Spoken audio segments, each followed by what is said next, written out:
Ghana Airways was built to take over Africa and lead the regional aviation industry to compete at the international level. It was once among the fastest growing airlines in West Africa, but sadly, it is nowhere to be found. Their only surviving and useful aircraft today is the McDonnell's Douglas DC-10, and it is not flying anymore as it was built to, but ironically, it has been turned into a restaurant on the streets of Accra. The flag carrier of Ghana has exited the sky for more than 15 years, struggling to rise again. In this video, we will be looking at how Ghana Airways began, its rise to the international stage, and its demise. My name is Bernard and you are watching African Dream Motivation. Let's get into it.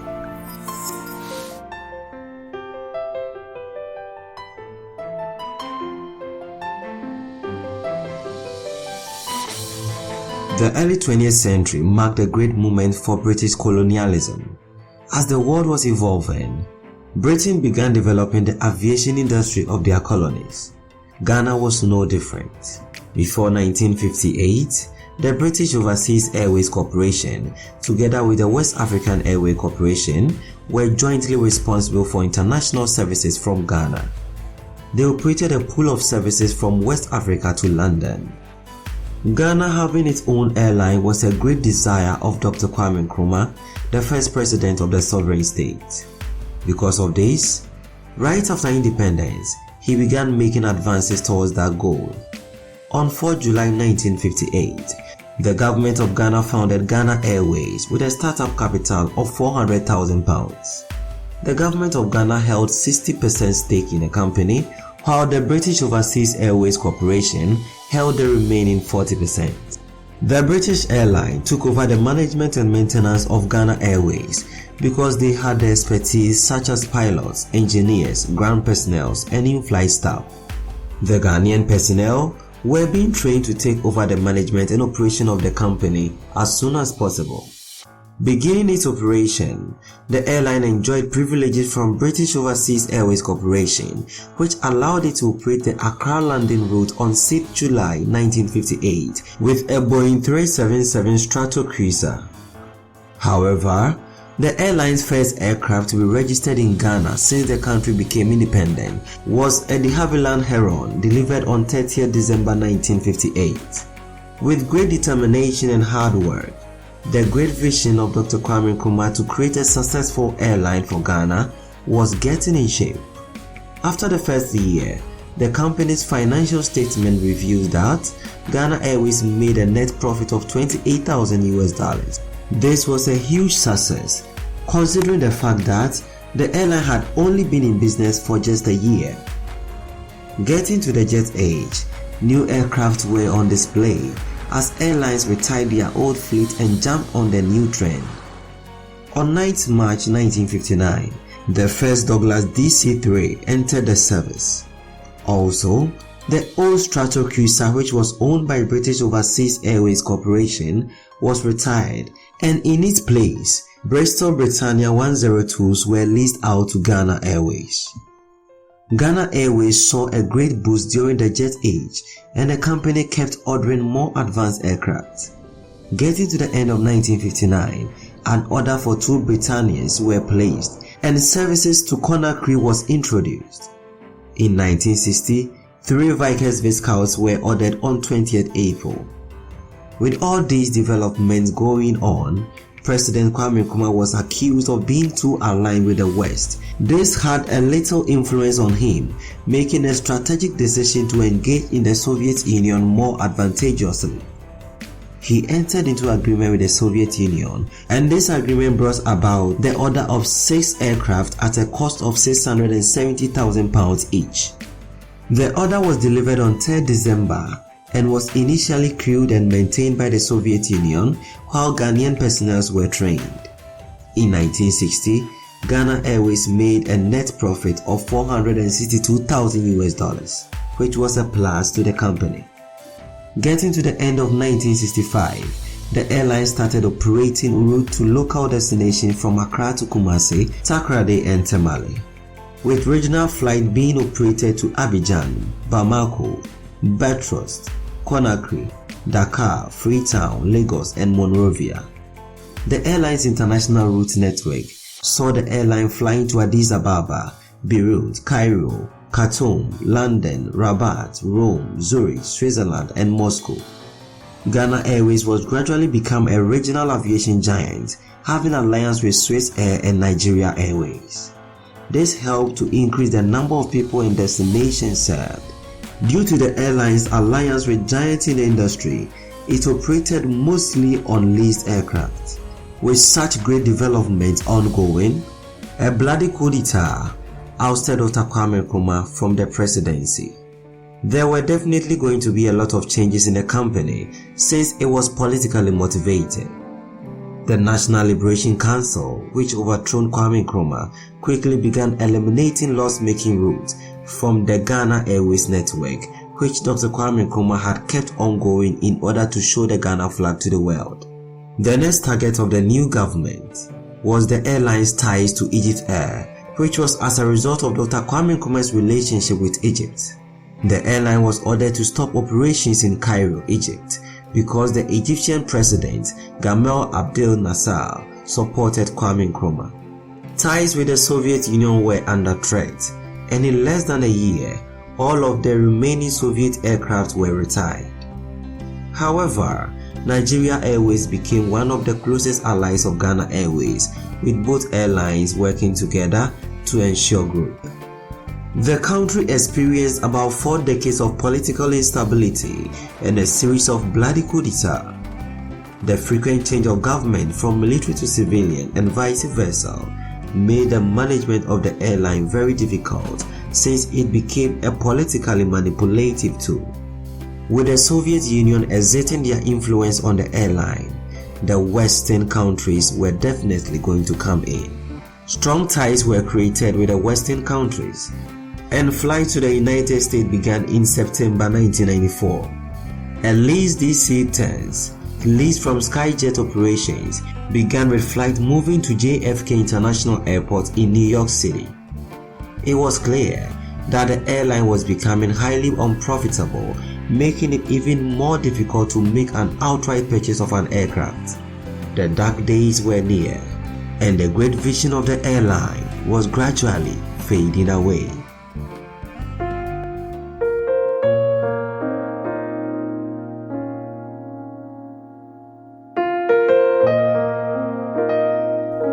Getting to the 21st century, Ghana Airways was strategically positioning itself in West Africa and making appearances around the globe. The airline entered into an agreement with South African Airways on 25th March 1999. This agreement was to increase flights to nearly daily between Johannesburg and Accra and also expand their reach into the United States. Because of this, South African Airways ceased flight to Dakar and rather restructured their routes to the United States through Accra. In 2000, Ghana Airways launched a flight to Baltimore and also Maryland City in the United States. Flights to Dubai were added to the destination by November 2000. Everything seemed okay, with new destinations being added every now and then. But beneath all these was something really disturbing. In February 2001, Banjul in the Gambia was added to the route network in conjunction with the Gambian International Airlines, with flight continuing to Baltimore, making the first direct service between the Gambia and the United States. However, operations in Banjul were not always reliable. In January 2002, passengers who had booked flight to travel to Baltimore in Banjul went through an extremely uncomfortable travel experience. The group of passengers threatened to burn the airline's DC-10 and offices in Banjul International Airport after being stranded by the airline. This was not the first time an incident like this had happened. In fact, on 13 January that year, a flight was scheduled to arrive in Banjul at 10 o'clock a.m. But upon arrival of the passengers, they were informed that their aircraft had arrived at 3 a.m. and had already left for the United States. These untimely arrivals and departure of aircraft were again confirmed by officials of the airport, who cited another instance that occurred on 6 January where 40 passengers were stranded after their flight arrived in Banjul ahead of schedule. With these unfortunate occurrences repeating over and over again, signs of the airline's demise were clearly showing. By June 2002, Ghana Airways was in great debt. One of their Douglas DC-10s was seized at Heathrow Airport after a British creditor of the airline got a legal judgment in order to recoup some £4 million in unpaid debt. This action by the British creditor hugely exposed the airline's debt crisis, and it could no longer be concealed. The chairman of the airline came out and stated that Ghana Airways was $160 million in debt, and the only way the airline could survive was through a foreign partnership backed by huge financing. The government of Ghana began seeking huge corporations and airline giants to take over Ghana Airways. The two leading airlines were British Midland Airways Limited and Nationwide Airlines. In September 2002, the government of Ghana officially announced that it has signed a deal with Nationwide Airlines from South Africa to take over the management of Ghana Airways and steer the affairs of the airline out of a possible bankruptcy and liquidation. The airline was agreed to be rebranded as Ghana Nationwide International Airlines. Even before the acquisition could be properly documented, the Minister of Roads and Transport, Richard Anane, announced that the government has withdrawn from the deal with Nationwide Airlines. This withdrawal re-engaged British Midland Airways Limited, which entered into an agreement with the Ghanaian government for the creation of Fly Ghana Limited. This was proposed to become a company in which the government of Ghana would hold gold shares and would be operated as a separate entity from Ghana Airways. The proposed name was New Ghana Airways. Under the plan, British Midland would supply the airline with an Airbus A330 for use on flight to London, with an additional Airbus 330 being utilized on flight to New York City. Additionally, British Midland will operate a Fokker 100 aircraft on the airline's regional route network, with a DC-10 being deployed on the airline's secondary international routes. This was definitely going to be the lifesaver that would take the company out of bankruptcy. But before strategies could be implemented and fortunes could turn around, the company was once again hit harder than ever before.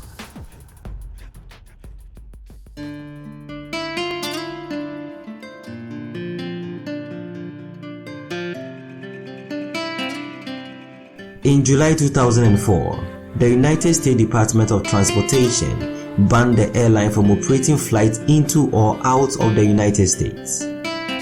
An investigation began, proving that the airline had ignored orders relating to the grounding of unsafe aircraft.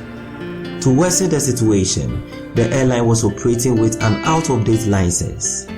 These findings forced Ghana Airways to cancel its weekly flight to JFK International Airport and weekly flight to Baltimore and Washington International Airports. The spokesperson of the United States Department of Transport explained that the airline had utilized an aircraft which the Federal Aviation Administration had ordered to be grounded on a flight to New York City and Baltimore on 24th and 26th July. The banning of Ghana Airways led to the board of the airline being sacked by the government. The government took over full control of the airline from there. Another disturbing incident occurred when angry passengers took a Ghana Airways pilot hostage at the Kotoka International Airport after they had waited for some days for their flight. This caused the government to address the general public. The then Presidential Chief of Staff, Kwadwo Mpiani, assured Ghanaians and other stakeholders that they will make sure the airline bounces back. After the incident, the then President of the Republic of Ghana, His Excellency John Agyekum Kufuor, held an emergency meeting with officials from the airline and the police to put things in order for such horrific situations to come to an end. Ghana Airways was still sinking in debt and were seeking foreign investors and airlines to support its operations. It was reported that in April 2005, Ethiopian Airlines had some negotiations with the government of Ghana in Accra to help keep Ghana Airways functional. The deal was going to allow the government to keep 25% shares with 40% being sold off to Ethiopian Airlines and Ghana International Airlines. But this deal never saw the light of the day. The airline was still unable to honor its debt repayments, and the only way it would survive was the government financing its operations and continuing to pay its debt. But this was something the government couldn't afford to do. Taxpayers' money was not going to be pumped into the airline anymore. The airline was already bankrupt, and there was no hope of it surviving. In June 2005, Ghana Airways was liquidated. It was sad that such a great company which had been in operation for 47 years couldn't be saved. 3 years after its liquidation, employees of the airline were on the necks of the liquidators and the government for not paying them fully their accrued salaries and other debts. In December 2008, the government released some $2.25 million to the liquidators to pay the final installment in severance claim of ex-employees of Ghana Airways. These payments added up to previous ones, totaling $7.8 million paid out to Ghanaian employees of the airline after its closure. This was not the end of the struggle, since Nigeria employees of the airline had only received 14% of their entitlements. The Nigerian National Union of Air Transport Employees began making claims and demanding the full repayment of their entitlements. Even in the aftermath of Ghana Airways liquidation, the pressure kept coming and increasing. This is how the mighty airline with great potential went bankrupt and was liquidated. But more interestingly, this was not the end of the story. Something interesting happened to one aircraft of Ghana Airways which attracted international attention after the airline's liquidation.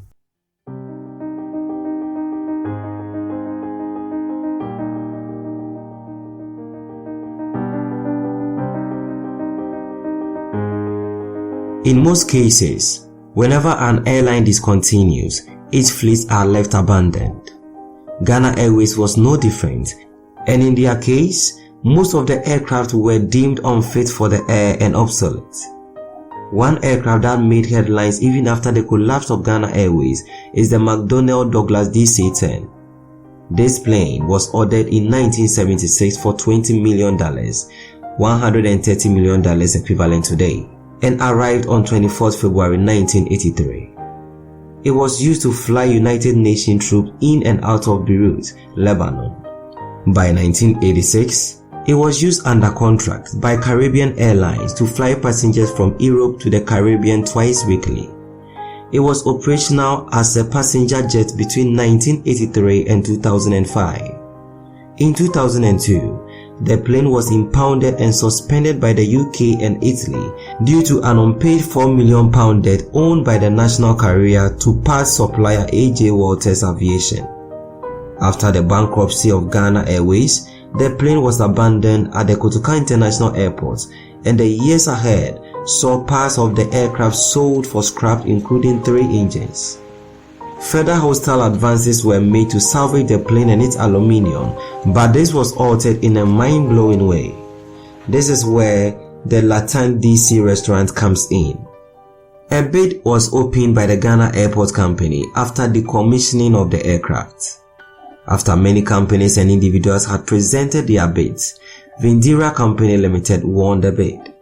Ms. Indira Shiran, director of Vindira Company Limited, said that her company formed a strategic partnership in the airport retail food and beverage business with the Ghana Airport Company Limited after having won the concession contract to operate a restaurant named Latent Royal at the Kotoka International Airport. On 11th November 2011, a public-private partnership between the Ghana Airport Company Limited and Vindira Company Limited was sealed. The McDonnell Douglas DC-10 was converted into 118-seat restaurant, making it the first plane-based restaurant to be opened in Africa. This restaurant has become so popular that, in 2014, the manager was interviewed by BBC News. In the interview, she said, and I quote, "At first, people wanted to have a feel of a restaurant in a plane, but surprisingly, they keep coming," unquote. Many people who had never been on a plane before wanted that first-time experience even if it was a restaurant. This was the driving force behind its success.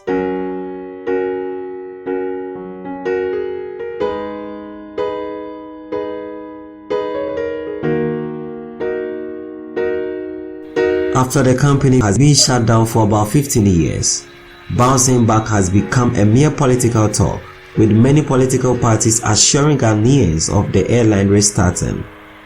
In 2020, the government of Ghana announced a memorandum of understanding with Egypt Air to restart Ghana Airways. Per the agreement, former staff of Ghana Airways will be rehired, and also Egypt Air will deliver 3 Boeing 787 Dreamliners. The deal was such that technical support will be provided by Egypt Air and Boeing. Even though this will be very refreshing, we are in 2022 now, and Ghana Airways is yet to resume. Looking at how the airline industry has been troubled by COVID-19 and the fact that Egypt Air is yet to recover from the 2011 Egyptian revolution and hasn't made any profit since 2011, this might be very challenging. In all, it will be great to see the flag carrier of Ghana in the sky once more. Thank you for making it to the end of this video. This has been Bernard, and you've been watching African Dream Motivation. Kindly subscribe for more.